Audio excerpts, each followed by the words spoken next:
Hola, hola, ¿cómo va? Aquí estamos, en el Centro Cultural de la Cooperación, bajo las alas de esta sala que lleva el nombre del querido maestro Osvaldo Pugliese. Y hoy con un invitado, en realidad un colega querido, por todos aquellos incluso que han venido hoy presencialmente, que es Santiago Donel. Muchísimas gracias, Santiago. Un gusto, Horacio. Bienvenido. Y muchas gracias al Centro Cultural de la Cooperación por la invitación. Un honor estar acá. Para pensar la Argentina. Yo vos decía, ¿con qué disparo el ida y vuelta? En el día de hoy vos nos estás viendo sin tiempo, porque después que el YouTube, que el tutú, qué sé yo, pero en estos días la ministra de Seguridad acaba de informar oficialmente que va a construir, armar un patrullaje de redes sociales a la flauta.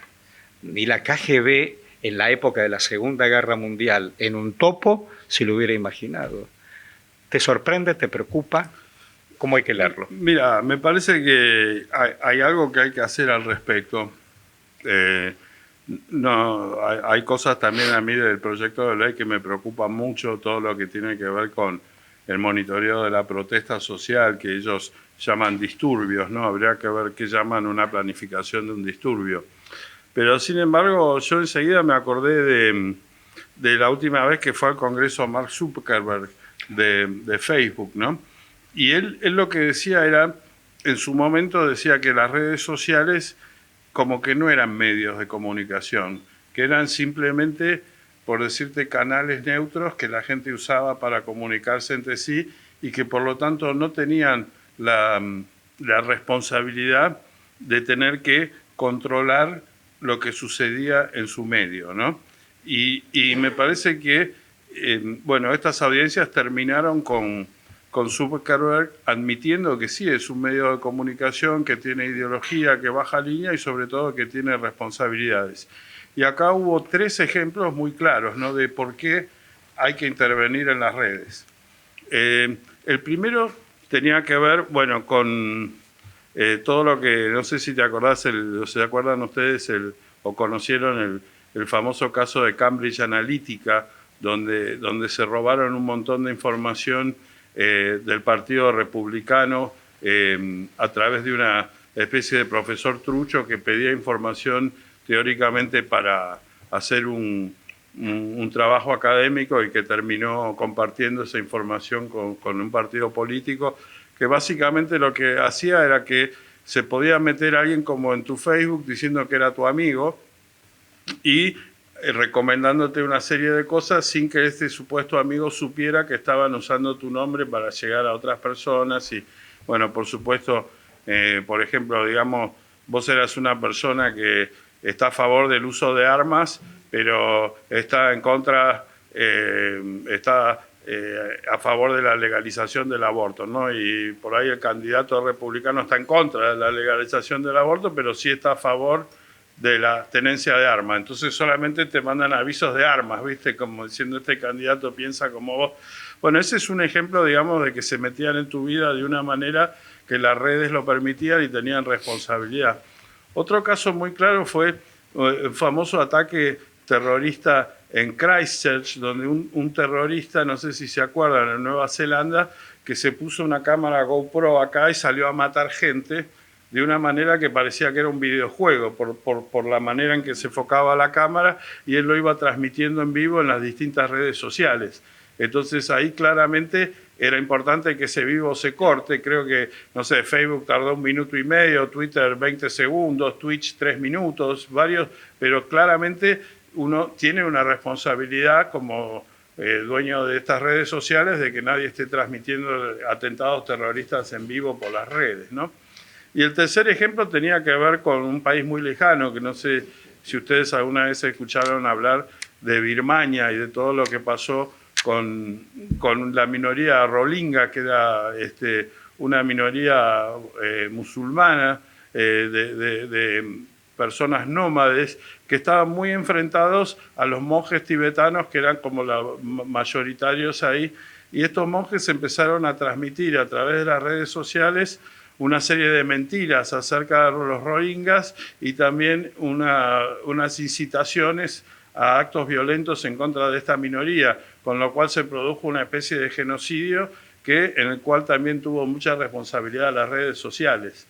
Entonces, si tomamos estas tres instancias, vemos que algún tipo de regulación, ya sea de autorregulación por parte del dueño de esta red social o por parte del gobierno, me parece que sería atendible. Digamos, si alguien está ahora asesinando gente y están transmitiendo en vivo, yo creo que estaría bien que el gobierno intervenga o que alguien lo haga responsable a la red social de que eso no ocurra. Entonces, digo, me parece que la solución no es olvidarse completamente de lo que pasa en las redes sociales, porque cualquier intervención es fascismo y demás, pero obviamente hay que estar muy atentos a todos estos temas de vigilancia, a los cuales Snowden y Assange nos han advertido tanto, ¿no? De que esta información de reconocimiento de caras, de búsquedas masivas por Internet, se utilicen para criminalizar personas, criminalizar protestas, criminalizar oposición política, ¿no? Buscar inclusive crimen por asociación y demás. Entonces, es como todo, la herramienta me parece que tiene que estar, pero hay que tener mucho cuidado cómo se usa y quién la usa y de qué manera. ¿Cómo se manipula la mentira verdadera? Esto que estás contando, yo puedo figurar que en tal país hay dictaduras o no, en tal sociedad hay intención de voto o no. Digo, no es el mundo posterior a la Segunda Guerra, no hay más Mata Haris ni James Bond. Hoy te arman, en gobierno hoy destinan 100.000 millones de pesos para armar una red de espionaje y reinventar la CIDE. ¿Para qué sirve espiar o para qué le sirve espiar al poder de turno? Mira, es una muy buena pregunta y cuando empezaste la pregunta me puse a pensar, ¿no? Que somos dos periodistas acá, entonces nuestra mirada sobre pensar la Argentina invariablemente va a lo caliente, a la noticia, ¿no? Y justamente hoy, antes de venir para acá, estábamos hablando por teléfono con Horacio de todo lo que está pasando en Venezuela, que me parece que es interesante, sobre todo cómo se cubre de la Argentina, porque eso también es pensar la Argentina. Pero eso lo podemos retomar más adelante, pero yendo a tu pregunta concreta sobre todos estos gastos de inteligencia, yo creo que, de vuelta, es una pregunta muy sagaz porque me parece que prácticamente, bueno, yo siempre le digo cuando me entrevistan periodistas jóvenes que hagan preguntas abiertas, que no me digan lo que tengo que contestar. Y Horacio acaba de manera muy brillante de hacer una pregunta muy abierta, que es preguntarme qué pienso, para qué se usan estas cosas, pero yo creo que todos los de acá sabemos que la respuesta es obvia, ¿no? O sea, ¿tenemos guerra con algún país vecino? Y no. ¿Tenemos algún atentado terrorista, digamos, de 1994 hasta hoy? No. Los mapuches están por hacer una revolución en Río Negro. Entonces, ¿para qué lo tenemos? ¿Para qué lo queremos? ¿No? ¿Para qué ha sido utilizada la CIDE en los últimos 30 años? ¿No? ¿Para qué? Y ahí me perdone por ahí algún kirchnerista, pero cuando se le dio vuelta a la CIDE a Cristina, ¿por qué le aumentó de una manera extraordinaria el presupuesto a Milani y lo puso a cargo del ejército, ¿no? O sea, ¿para qué usan los países? Mira, me llamaba mucho la atención, el otro día me peleé con un editor de Página 12 que me decía que era importantísima la noticia que el biógrafo de Lula había dicho hace poco que a Lula lo espiaron la CIA los últimos 30 años. Y yo le decía, para mí la noticia sería que no lo espiaron. O sea, ¿para qué existen o sea, sabemos que Estados Unidos, igual que China, igual que Rusia, o sea, tiene espías en todas las embajadas del mundo. ¿Y esos tipos a qué se dedican? O sea, ¿cómo nos podemos sorprender si todos sabemos que hay espías que, por ejemplo, en la jerga, digamos, periodística, diplomática, es sabido que el agregado legal de la embajada de Estados Unidos en todas las embajadas del mundo es en realidad el encubierto delegado del FBI en esa embajada. Esto lo sabe cualquiera que cubre diplomacia internacional. Del mismo modo que sabemos perfectamente, por ejemplo, que el vocero de la embajada argentina en Washington también es un cargo que paga la CIDE. Todos los que han pasado por ahí, Doman, Tellerman, todos ellos han sido agentes de la CIDE, porque eso es un cargo que directamente maneja la CIDE. Entonces, si tenemos espías en todo el mundo, ¿cómo nos vamos a sorprender que se espía? Si hacemos un presupuesto completamente opaco, sin rendición de cuentas, un aumento enorme en una estructura de espionaje, ¿para qué va a ser? Si Bueno, no es... me haces recordar, en plena dictadura, el centro piloto de París. Claro.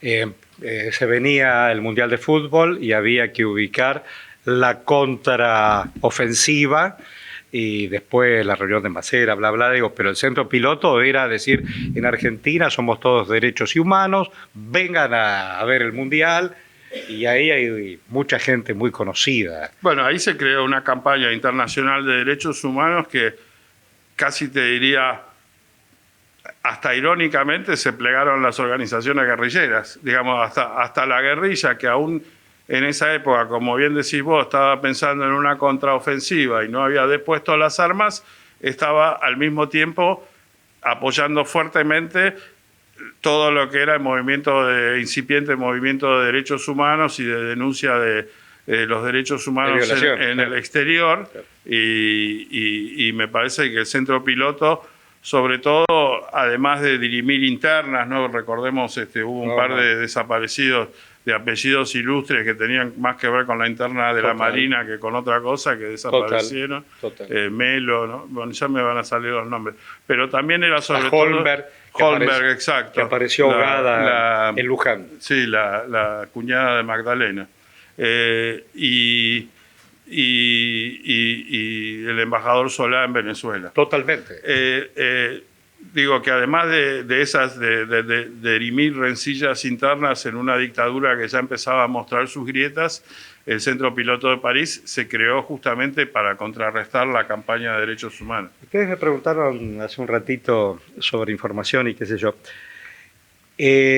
Antes de los 90, los medios audiovisuales, en ese momento 4 o 5 canales, y las radios eran todas del Estado. Los milicos habían repartido, Canal 9 se lo dieron al Ejército, el 11 lo tenía Fuerza Aérea y el 13 lo tenía la Marina. Y no por casualidad, algunos conductores, locutores, formaron parte del equipo ida y vuelta del centro piloto. Quiero que me cuentes, nos cuentes, el encuentro con Assange en Londres. Él estaba detenido, estaba refugiado en la embajada de Ecuador en Londres. La primera vez todavía estaba con la tobillera electrónica en Ellingham Hall. La primera vez que lo conocí en Ellingham Hall, que es una especie de, casi un castillo, digamos, ¿no? Un lugar muy impresionante. ¿En dónde, en Londres? Unos jardines. No, estaba más o menos a 1 hora y media de Londres en tren. Y ahí el dueño de ese lugar era un periodista muy conocido, un periodista de guerra que había fundado un club que se llamaba The Frontline Club de ex corresponsales de guerra. Y era como un aristócrata que tenía, y el tipo cuando vio que Assange estaba en problemas, de una manera muy generosa, le entregó, te diría, el 60% de su castillo para que Julian Assange instale su equipo, sus computadoras, su gente. Su tobillera. Y él con su tobillera estuvo ahí. ¿Y ahí hiciste un mano a mano? Ahí, mira, buena pregunta. Es la primera vez que lo veo. Yo llego, me pasan a buscar 2 mujeres, ¿no? Una es una abogada ecuatoriana que hoy dirige una fundación de libertad digital muy importante, se llama Renata Ávila, y la otra era una mujer realmente súper interesante, se llama Sarah Harrison. De Sarah Harrison, vos mencionaste a Mata Hari, ella ha sido conocida como la Mata Hari de nuestros tiempos. ¿Y por qué? Sarah Harrison era la mano derecha de Assange y tuvo un rol muy importante en Wikileaks. De hecho, cuando yo publiqué los cables de Cablegate y demás que me dieron los archivos de Argentina, la persona que coordenaba toda esa cobertura mundial era Sarah. Y después Sarah se hizo muy famosa. No sé si ustedes recuerdan que Snowden, sí, claro, cuando estaba Snowden en China, sí, claro, estaba atrapado en China, Y Assange manda a Sarah Harrison a rescatarlo de China. Tal cual. Y Sarah Harrison arma toda la cosa. Ella era de una familia que de chica había vivido en Hong Kong, conocía un poco Oriente y demás. Y ella consigue sacarlo, que de hecho hubo un tiempo que Snowden estuvo como una semana detenido en el limbo en el aeropuerto de Rusia, porque Estados Unidos le había revocado el pasaporte y no tenía visa, y entonces hasta que Rusia le termina dando asilo, él estuvo casi una semana en la zona de tránsito de un aeropuerto, y su única comunicación al mundo en ese momento era el hombre más buscado del mundo, y el que más, y la única que estaba al lado de él era Sarah Harrison, y los tweets en Wikileaks era la única información que se tenía de Snowden. Entonces esta mujer, que fue clave en la vida de Snowden, clave en la vida de Assange, hoy en día se conoce muy poco de ella, ha dado muy pocos reportajes. Y tenemos que ir a entrevistarla. Tenemos que ir a entrevistarla. Tenemos que ir a entrevistarla. La verdad, yo lo he intentado muchas veces y no me doy por vencido. Yo tampoco. Buenísimo. Y bueno, pero ellas dos me reciben, ¿no? Entonces en ese castillo. En ese castillo. Estoy ahí en ese castillo, y la verdad que hacía un frío, me acuerdo del viaje en tren, me morí de frío. Y llego ahí y todavía estoy con mucho frío, estoy ahí esperando que una de estas chicas me acerque el pendrive con los documentos, y ahí apareció Assange con una jarra de café y con una fuente de galletitas de limón, que no me olvido más, ¿no? Entonces me sirve el café y yo le decía que, bueno, obviamente, lo primero que le dije, le hice un elogio que había pensado, viste, como para llamar la atención. Yo te digo que lo vi y me di cuenta que era la historia más importante de mi vida, que era como que estaba frente a un mito viviente. O sea, tuve conciencia de eso en ese momento ya, cuando todavía no sabía ni la 10ª parte de lo que sé hoy de Assange, ¿no? Pero él llega, ¿no?, ahí, y le digo, bueno, realmente estuve leyendo sobre vos y es impresionante el poder de mito que tenés. Digo, pensá que en algún momento tuvimos al Che Guevara, que estaba en la selva con un arma, con un rifle. Después vino el comandante Marcos, también en la selva, pero con una computadora. Y ahora venís vos, también con una computadora, pero en un castillo. Porque era impresionante, digamos, ya se estaba convirtiendo en un ícono, ya había remeras de Assange, ya había una cosa cultural muy fuerte, que era lo que le decía, que lo que yo comparaba con Marcos y con el Che, ¿no? Así de contrarrevolucionario, de enfrentarse al poder. Si uno conoce Wikileaks, es increíble que en realidad son 5 personas. Yo creo que no debe tener más de 4 o 5 empleados. O sea, todo lo demás son redes. O sea, él tiene redes de periodistas en todo el mundo, tiene redes de programadores. ¿Y él qué quería contar? Bueno, déjame que te termine ahí. Tiene redes de esto en todo el mundo, tiene redes de famosos en todo el mundo, tiene redes de abogados, o sea, son todas redes, pero el círculo de él son 4 o 5 tipos que son totalmente leales a él. Bueno, llego ahí y enseguida le digo, después de esto, le gustó lo que le dije, le llamé la atención, pues digo, deben venir varios periodistas y le digo, bueno, que te quiero entrevistar. Me dice, no, porque lo importante no soy yo, lo importante es mi trabajo. No quiero que hablen de mí, quiero que hable de mi trabajo. Y entonces ahí, no me olvido más, agarro una galletita de limón, la agarro, se la pongo así y le digo, de esto quiero escribir. Que es un poco, por ejemplo, por qué nunca pude entrevistar a Snowden, si bien hablé muchísimo con su abogado y demás, porque Snowden no quiere que hable de su vida. Y Snowden tiene algunas contradicciones más grandes que las de Assange. Digo, todos somos contradictorios, pero yo creo que a él no le gusta que le pregunte sobre él, ¿entendés? Entonces ellos quieren, Assange, en cambio, es más de poner el cuerpo. Y aparte hay la otra enorme diferencia entre Assange y Snowden, es que Snowden prácticamente le interesan 3 cosas: Estados Unidos, Rusia y China. Digamos, él fue un agente de la CIA entrenado en Hawái. Y como bien me explicó, su último destino fue en Hawái y justamente dio un curso sobre cómo intercambiar información dentro de China sin ser detectado. como me dijo su abogado, me dice, ningún americano espía va a estar en Hawái si tiene que espiar a Rusia. Si estás en Hawái es porque espías a China. Y tal cual, pese a lo que... O sea, uno de los grandes errores es pensar que Snowden era un especialista en Rusia cuando era especialista en China. Entonces, a él le interesan esos 3 países, básicamente. Lo demás le parece que es chiquitaje. En cambio, Assange tiene una mirada del mundo. Una vez me pasé 22 horas con él y el padre. Creo que empezamos en Argelia, terminamos en Sudáfrica, pasamos por todos los países del mundo. Él conoce todo, conoce la interna, árabe, palestino, Noruega, o sea, todo, y conoce quién maneja los partidos políticos, cuáles son las ideologías. A mí, por supuesto, siempre me pregunta sobre Argentina y demás. O sea, es un tipo que tiene una mirada mundial. De hecho, ¿se acuerdan? El año pasado hubo una gira acá que vinieron los editores de Wikileaks y demás, que fue toda una idea de Assange desde la cárcel. Él sabía que su principal apoyo era América Latina.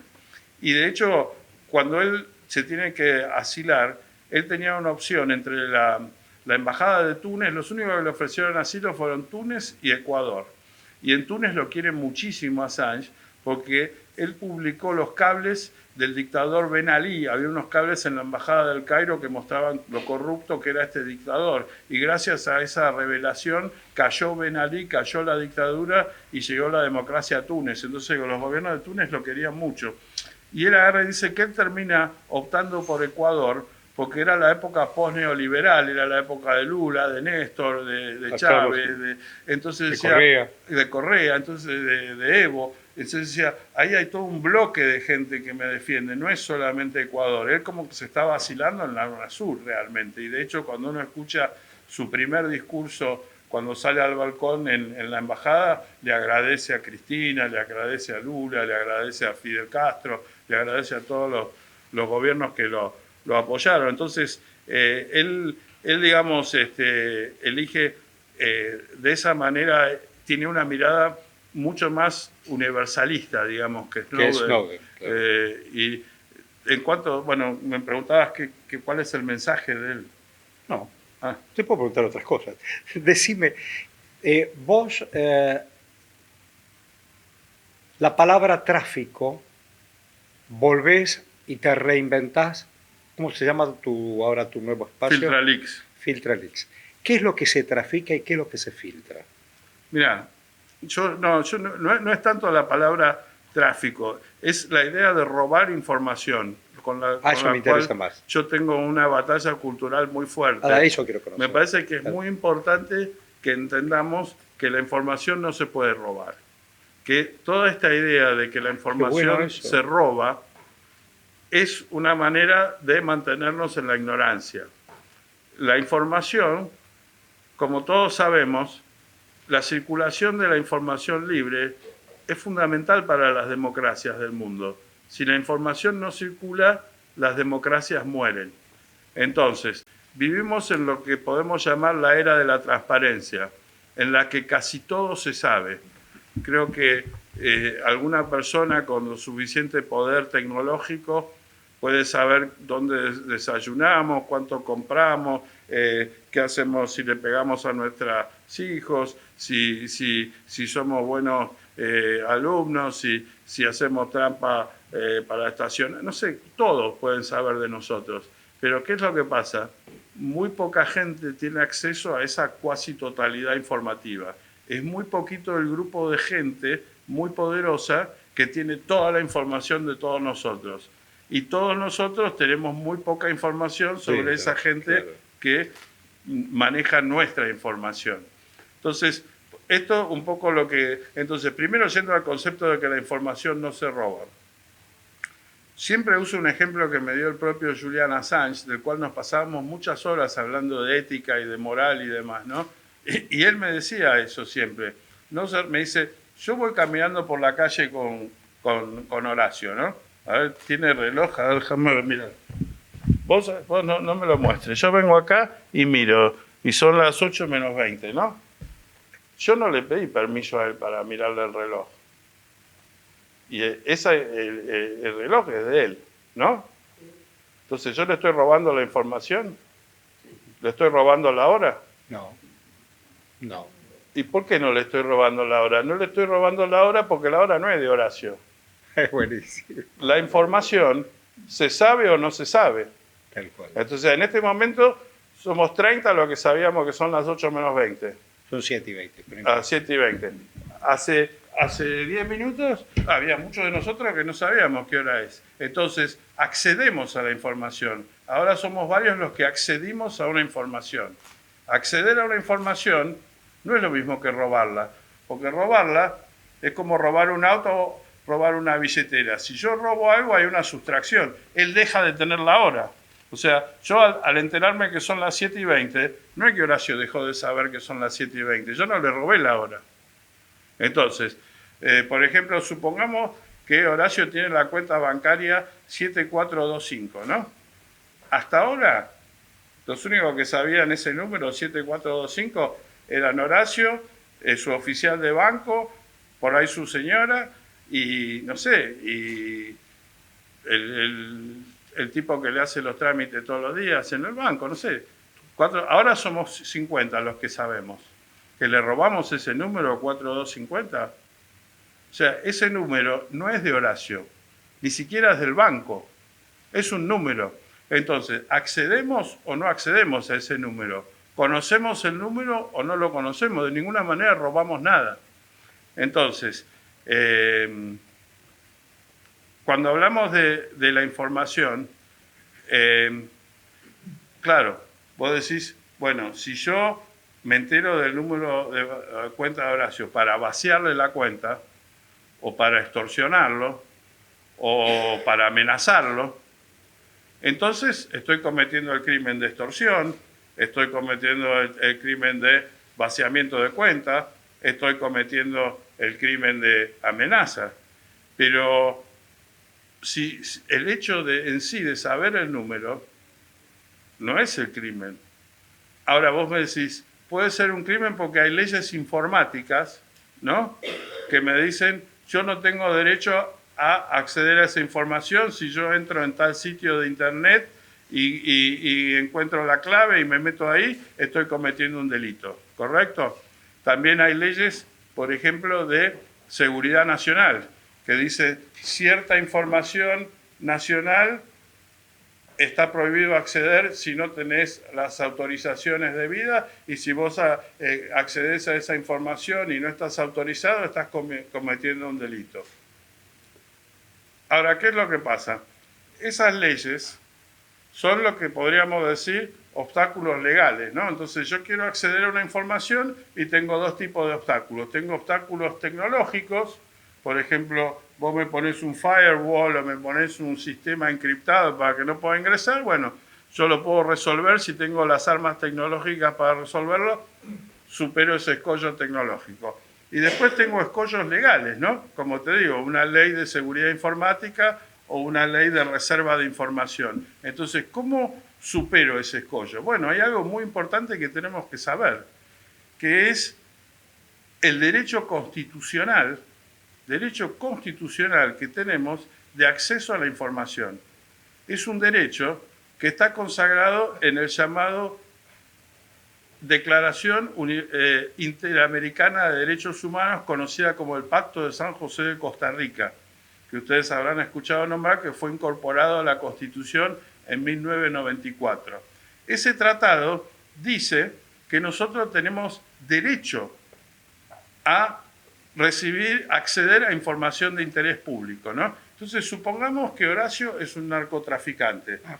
Y supongamos que yo sé que en tu WhatsApp vos estás hablando con el hijo de Pablo Escobar y estás negociando traer 10.000 kilos de cocaína a la Argentina. Y yo le hackeo el celular a Horacio y me entero y consigo esa prueba y la muestro, ¿no? Entonces Horacio puede decir, no, violaste mi privacidad, violaste la ley informática no sé cuánto. Y yo le digo, sí, pero esta es una información de interés público y solamente la estoy usando para que la gente acceda a información de interés público. Entonces, cuando yo accedo a información de interés público, estoy protegido por la Constitución, que dice no solo que tengo el derecho, casi es un imperativo democrático para que la democracia funcione. A propósito y a partir por esto que estás señalando, Pero cuando escapa la frontera, vos denunciaste también los Panama Papers. Claro. Entonces, sale de lo regional y de pronto hay un paraíso fiscal donde nadie es dueño de nada, de la nada misma, y se amparan con leyes propias. Y entonces, ¿cómo sigues? Claro, son dos cosas ahí, a lo que voy. Que cuando vos escuchás, por ejemplo, con lo del lago escondido y demás, te dice, fue un hackeo ilegal. ¿Quién dijo que fue ilegal? Si nunca hubo ningún juez que decidió que esto es legal, es ilegal, ni siquiera se sabe quién lo hizo. Yo puedo ir a la justicia y decir, yo le hackeé el celular a Maíque. ¿Sabés por qué? Porque soy periodista y es mi derecho, y por la Constitución argentina, acceder a información de interés público. Y entonces, entre una ley local y la Constitución, ¿qué tiene más peso? La Constitución. Entonces, digo, hasta que no me ganen a mí y que un juez decida que hice un hackeo ilegal, lo que yo hice es acceder a información de interés público, que es mi derecho, y hoy en día todos publicamos, todos somos periodistas, así que todos tenemos derecho a acceder a la información. Y no solo eso, creo que ya, y ya voy a lo de los Panama Papers, vivimos en una época donde prácticamente el periodismo desapareció, todo es publicidad o propaganda. Entonces, ¿qué es lo que realmente es periodismo? Si tomamos la definición de Borbisky, es mostrar lo que los poderes quieren ocultar. Entonces yo creo que hoy el último refugio del periodismo son las filtraciones, porque ahí es donde verdaderamente mostrás lo que el poder no quiere mostrar. Y no solo tenemos derecho constitucional que nos protege, sino que casi tenemos que, en este momento donde las democracias están en jaque, donde nuestra democracia está en jaque, me parece que tenemos que empezar a cambiar un poco esa cultura también del buchón, ¿viste? El que cuenta algo, no. Tenemos que aprender que denunciar cuando nos roban, cuando nos estafan, cuando vemos algo en nuestros lugares de trabajo, donde perdemos derechos, que hay una inmoralidad, que le están quitando la comida a la gente, como pasó en esta última filtración con lo de Milei y demás, que es importante filtrar esos documentos, publicar esos documentos, y que tenemos derecho a hacerlo, y que está bueno hacerlo, y que no somos buchones si lo hacemos. Entonces, eso es un poco la idea de Filtralix, que es el primer sitio del mundo dedicado exclusivamente a información y análisis de filtraciones, porque casi todo lo demás para mí es publicidad o propaganda. ¿Puedo hacer una pregunta? Claro, claro. Perfecto. Volviendo al caso de Assange, a él se lo acusa de robar o de acceder a la información. Se lo acusa de... Mira, lo primero que hacen es muy interesante, cómo construyen el caso legal. Porque como bien sabes... Bueno, no, ¿por qué digo como bien sabes si nadie tiene por qué saber lo que sé yo? Te pido disculpas.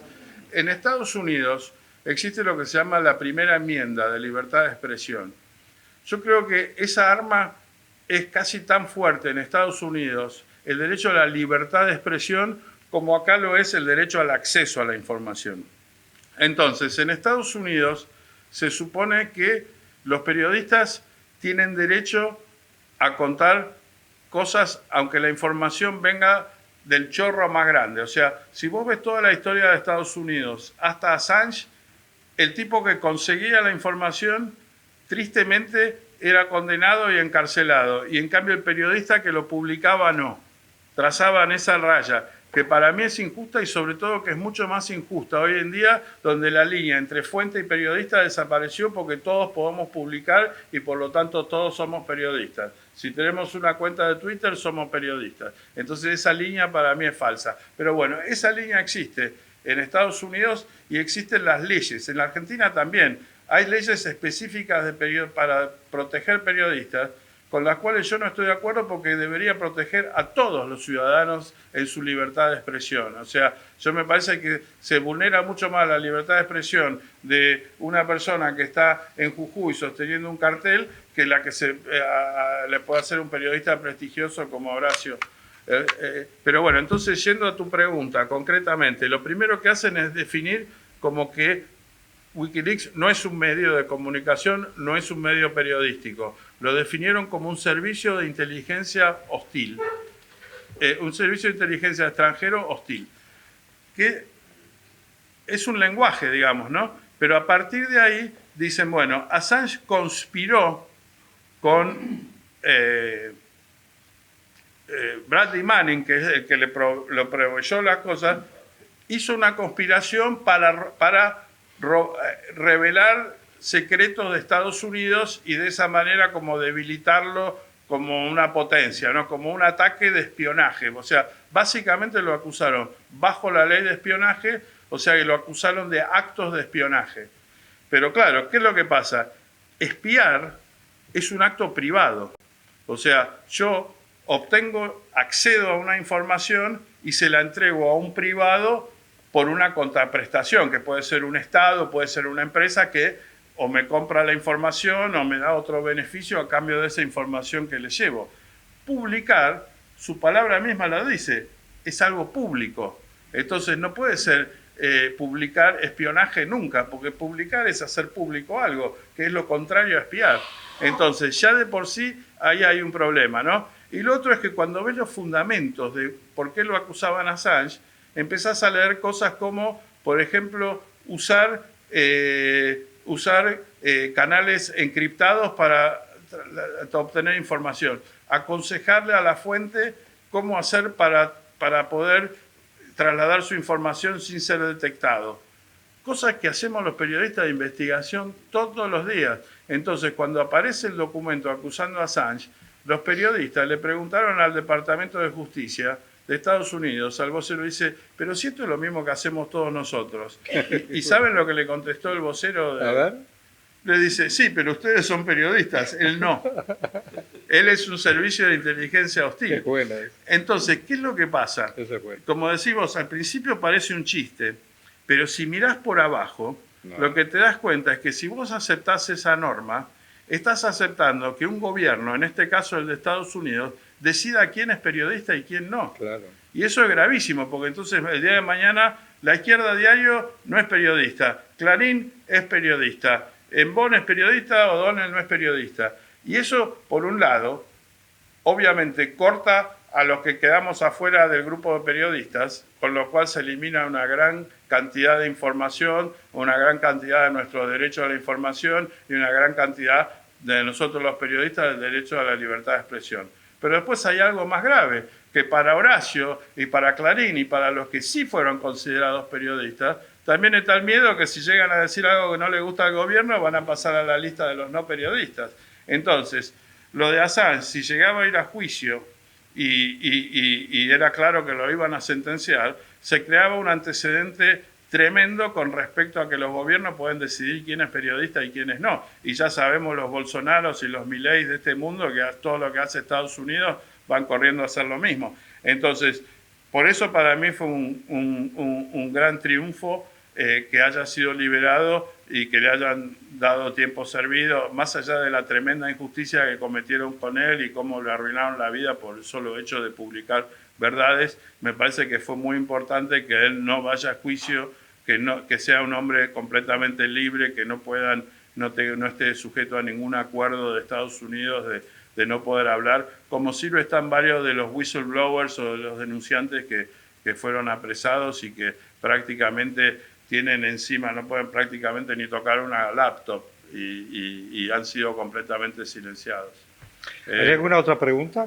Te quedó lo de los Panama Papers, no sé si querés que diga una palabrita sobre eso. No, sabemos quiénes lo tienen y lo dejan de tener. Lo único que quería decir es que lo que te muestran los Panama Papers es que el 1% más rico del mundo no paga impuestos. O sea, directamente cero impuestos. Digamos, si vos sos muy, muy rico, cero. Entonces vienen los tipos y te dicen con toda razón, sí, pero es legal. Y es legal. Pero también fue legal la esclavitud. No quiere decir que no podamos decir esto es una aberración, esto es una barbaridad. O sea, no es que lo que determina la noticia es solamente si es legal o no, es por qué, quiénes, con qué poder lo logran, qué están haciendo estos tipos, ¿no? Entonces me parece que justamente todo este lenguaje de paraíso fiscal, de offshore, todas palabritas muy lindas para decir estos pibes no pagan impuestos, nos están currando a todos y hacen lo que se les da la gana. Entonces todo este idioma paraíso, offshore, ¿viste? Están disimulando que son unos piratas que nos están, o sea, los tipos que más podrían ayudar al mundo pagando impuestos, porque están llenos de guita, no es que pagan poco o menos o proporcional, Cero, cero, cero. Y encima, no solo eso, o sea, los paraísos fiscales tienen dos funciones muy importantes. Una es esta, prácticamente no pagás impuestos. Pero la otra es que son muy opacos. O sea, es muy difícil saber lo que pasa ahí. Entonces, es ideal, se los recomiendo a todos ustedes, para estafar a socios menores. Si ustedes tienen alguno en la empresa de ustedes que tienen el 40%, se compran un Caimán, le trasladan la plata a las Islas Vírgenes, después dan la vuelta por Macao, la traen por Isla Verde y al socio, no ganamos nada este año, ¿viste? Socios menores y obviamente también accionistas, ¿no? Porque digamos, vos tenés acciones en mi empresa, ¿viste? No, ¿viste? No, la verdad que no. ¿Viste? Decime, fue alguna plata a la empresa, no sé cuánto offshore, en Macao. La perdimos en Macao, ¿viste? Santiago, ¿qué escribiste en Argenleaks? ¿Qué había ahí en ese libro? Mira, para mí había de todo, o sea, es del día de hoy. No se salva nadie. Es el día de hoy, pero muy interesante, porque aparte hay algunos tipos que no daban 2 mangos y que fueron a la embajada y cumplieron un papel muy digno. Hay otros que vos te los imaginabas como... Que fueron candidatos. Que eran leales y demás, y fueron candidatos. Iban a la embajada y hablaban peste de... Pero si vos me decís las dos cosas más importantes que para mí, las dos historias más importantes de Argenleaks, primero te diría que la de Nisman. Lo de Nisman fue realmente una cosa, casi te diría grosera, ¿no? Porque lo que mostraban los Wikileaks, y no hace falta que digan esta audiencia, estamos hablando de la causa más importante de la historia argentina, estamos hablando de 84 muertos, del acto terrorista más grande de la historia que permanece impune, ¿no? Y el fiscal de esa causa le tenía que pedir permiso a la embajada de Estados Unidos sobre quién podía investigar y quién no. Y no solo eso, los Wikileaks mostraban que el tipo le llevó, por ejemplo, una vez un borrador de 3 páginas de una resolución y los tipos se la bocharon y tuvo que volver con una de 12 páginas y ahí se la aprobó la embajada. O sea, olvídate que estamos hablando de Estados Unidos. Cualquier país extranjero, ¿cómo puede ser que nuestra causa más importante de la Argentina esté marcada por un gobierno extranjero que le dice a nuestros magistrados, porque no es solo que le dice, o sea, Nisman le anticipaba a la embajada todos los fallos judiciales, todos los dictámenes fiscales, o sea, tenían un acceso a la causa y ellos mismos le decían, no podés investigar la pista siria, no podés investigar, ¿cómo se llama? La pista carapintada, solamente podés investigar la pista iraní, o sea, un gobierno extranjero diciéndole a nuestro país, en la causa más importante, qué es lo que tenía que hacer, qué es lo que podía investigar y qué es lo que no podía investigar. ¿Y por qué digo que es tan grave? Porque tuvimos un atentado terrorista y 30 años después no sabemos nada. No sabemos quién lo hizo, ni cómo. Hay un par de cosas que a mí me llaman la atención, se los voy a decir. Toda esta teoría del coche bomba, que todos los medios adhieren. Sin embargo, si vos ves los 3 o 4 periodistas de investigación que escribieron libros sobre la AMIA... Lutsky, por ejemplo. Sí, te iba a decir... Walter Huber. Que son, pero algunos son de ideología totalmente distinta. Yo te iba a decir, la Nata Goldman, por un lado. Claro. Te iba a decir el otro, ¿cómo se llama? El director del Porteño, el que dirigía la revista del Porteño, que después ahora estaba con Babi Echecopar... Bueno, un tipo bastante de derecha, ¿viste?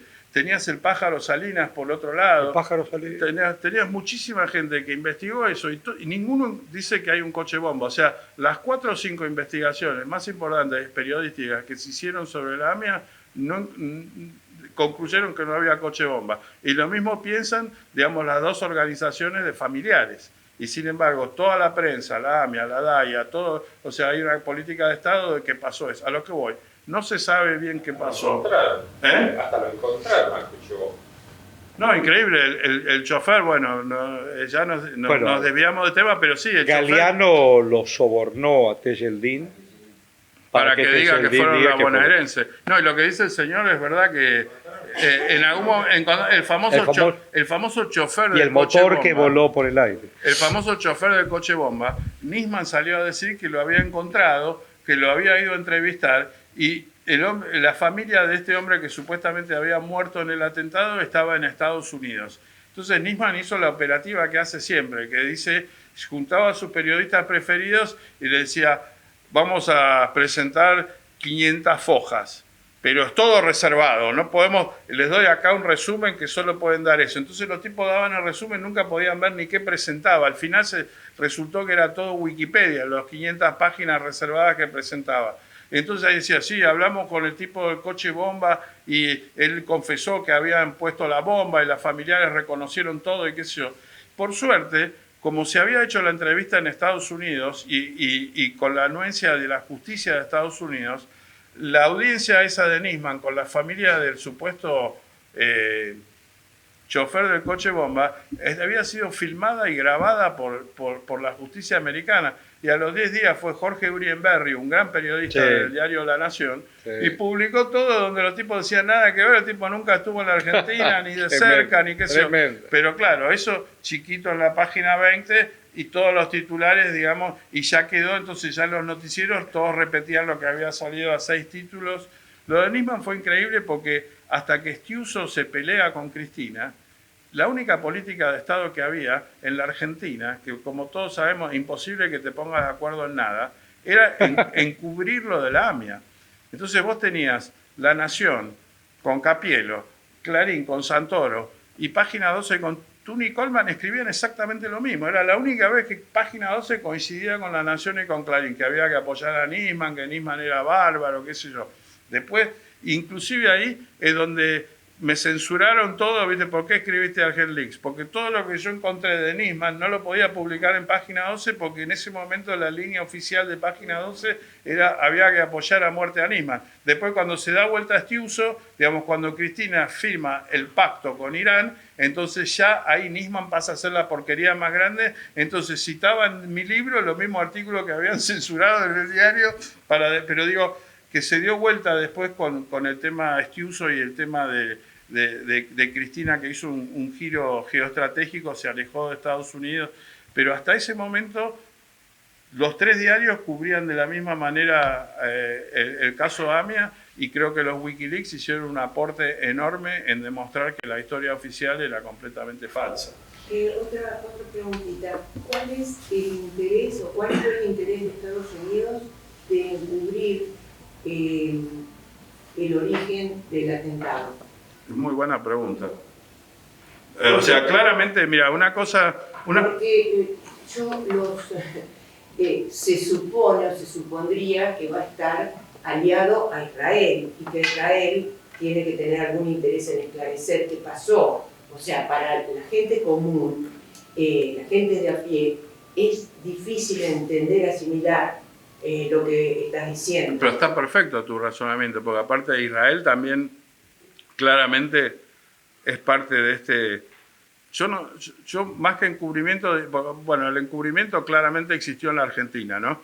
Creo que fue probado, fueron condenados, como bien dijo Horacio, 2 fiscales, Menem zafó, pero Anzorregui, o sea, hubo un encubrimiento, hubo claramente un encubrimiento de la Argentina donde se quiso culpar a unos policías de la bonaerense muy corruptos que no tenían nada que ver con el atentado. Y ahí también correspondería exactamente tu pregunta. ¿Por qué un gobierno que acaba de sufrir un atentado, que en su país le mataron 85 personas, va a encubrir al que lo hizo, ¿no? Y pasó. Entonces, lo que te puedo decir es que si vos lees los Wikileaks de Argentina y de Sudamérica como una totalidad, una cosa que llama muchísimo la atención es la obsesión de Estados Unidos con Irán.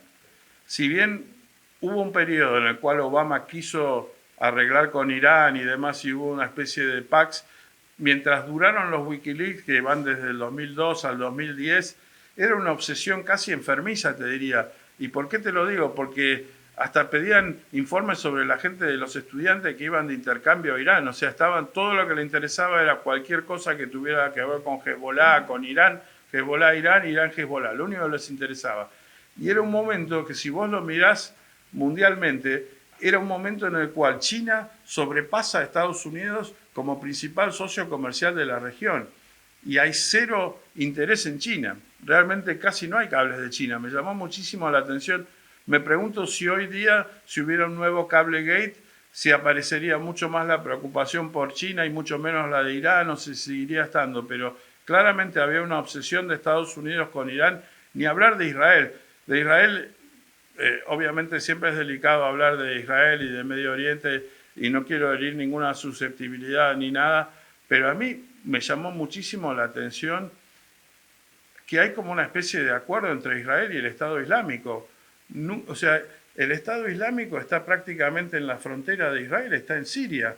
Se supone que el Estado Islámico es lo peor que hay, que mató a millones de personas, que odia a Occidente, que le corta la cabeza a todo el mundo, y qué sé yo.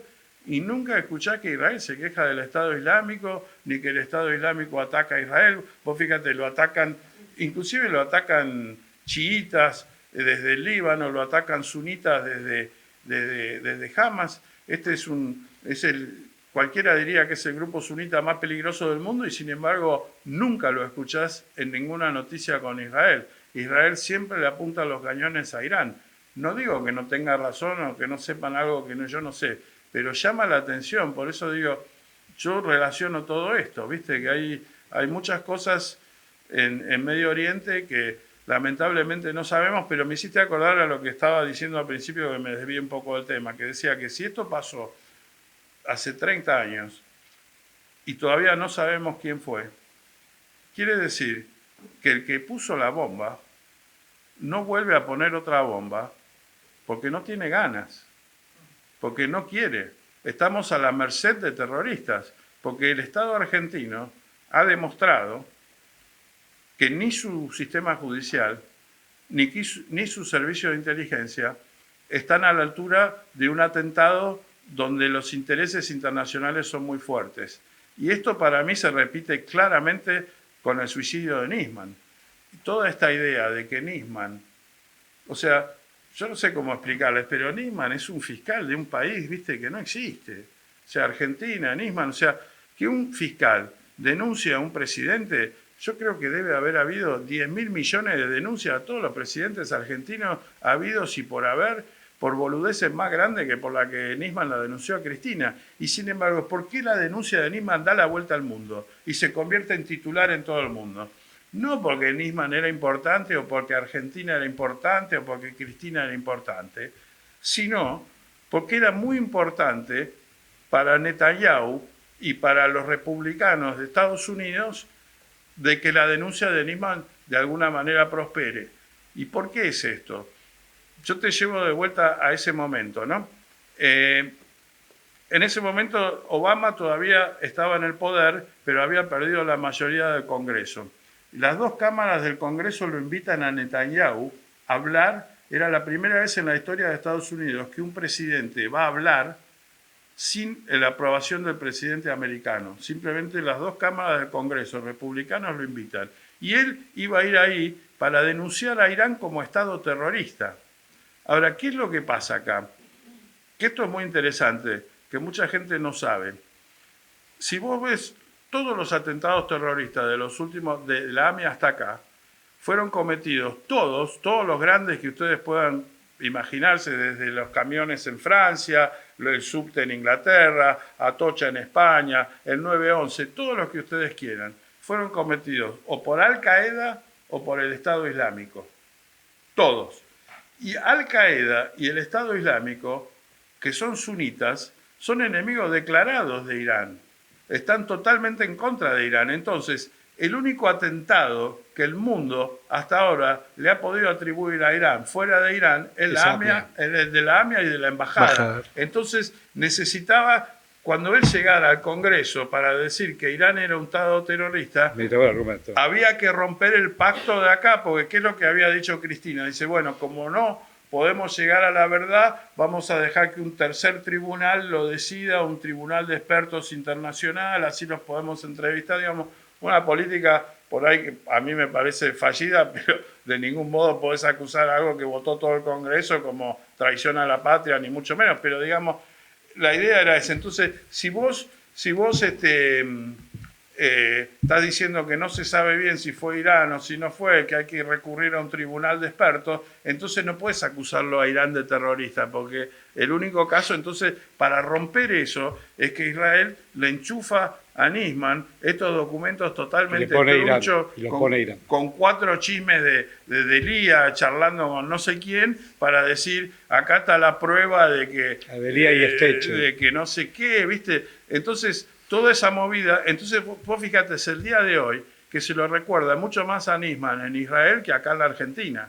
Y que vos ves los homenajes anuales en Israel, es el día de hoy que lo tienen como un héroe. Y acá, viste, ya casi la gente se Hay olvidó. gente que va a cantar al edificio de Nisman. Sí, sí. Te quiero hacer una pregunta. Pero ahí a lo que voy es que hay una cosa de que cuando la política internacional juega fuerte acá en la Argentina, queda claro que estamos indefensos, que nos manejan como títeres y que nos imponen lo que quieren. Más oportuna la pregunta para ir cerrando. Imposible. En este momento América Latina no es la de Alca al carajo. No está Evo, no está Correa, no está Lula, o Lula está en otra historia, no está... Bueno, hoy es Venezuela. ¿De qué manera los centros del poder te cambian o te instalan una idea latinoamericana más parecida a la teoría de Monroe que a la criolla? Sí, me parece que ahí lo que me estás preguntando un poco es sobre Venezuela y yo ahí... Digo, para pensarnos nosotros es que una sí, identidad es que te iba a soberana. hablar sobre todo cómo lo miramos nosotros. Iba a partir de ahí. Nosotros tuvimos las elecciones en Venezuela ahora, ¿no? Entonces, si vos pones C5N o no sé, o Página 12 o cualquiera de 750, los medios que solemos escuchar, ¿no? O Radio con Voz que trabaja Camí, que trabaja Radio con María. Radio con Voz es más Corea del Centro. Lo que vas a ver es que prácticamente no existe ninguna mención al fraude. O sea, ganó Maduro, se acabó la discusión, no hay ninguna discusión, no hay nada que hablar, ni siquiera mencionan la palabra fraude. Ahora, si vas a Radio Rivadavia, si vas a La Nación Más, qué sé yo, hubo un tremendo fraude, es clarísimo que hubo un fraude, o sea, ni se discute la idea de que hubo fraude, ¿no? Entonces, digo, esto de no poder ver qué es lo que pasó, es muy difícil, digamos, yo soy el jefe de internacionales de Página 12, entonces tengo acceso a cierta información y te puedo dar una opinión que me parece que mínimamente tiene algún fundamento. Yo lo que he visto es lo siguiente, y por eso que me parece que es importante también saber, yendo a la elección, qué es lo que pasa, ¿no? Por un lado, estaba clarísimo que si la derecha perdía iba a reclamar fraude, no importara de qué manera ni qué, porque ya lo habían avisado de antes. Segundo, me parece que hay un dato que es el dato clave que yo estoy siguiendo ahora, que es el de la CNE, la Comisión Nacional Electoral Venezolana. Es el cuerpo máximo que maneja las elecciones. Y ahí tenés 3 representantes del chavismo y 2 representantes de la oposición. 2.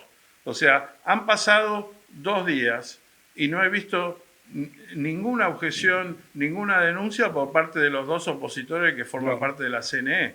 Entonces vos me preguntás a mí, seguro, yo creo que tiene que mostrar las planillas, que todavía no ha mostrado la información como debe mostrarse, que todavía hay cosas para mirar, que uno puede poner un asterisco, pero yo no veo ninguna razón para no reconocerle en este momento la victoria, o mejor dicho, me parece mucho más temerario lo que están haciendo Argentina, Chile, Uruguay, de desconocer los resultados. Me parece muchísimo más acertada y prudente la posición de Brasil y de Colombia de esperar y no pronunciarse, pero me parece que realmente, por lo que dice Horacio, se está invirtiendo completamente la carga de la prueba y me parece que si vos, porque aparte ellos están diciendo que ganaron por un 35%, algo así. Si perdieron por un 5%, estamos hablando de un 40%. Estamos hablando de un choreo, pero masivo. No estamos hablando de que se robaron 5.000 votos para terminar. Estamos hablando del choreo más grande de la historia.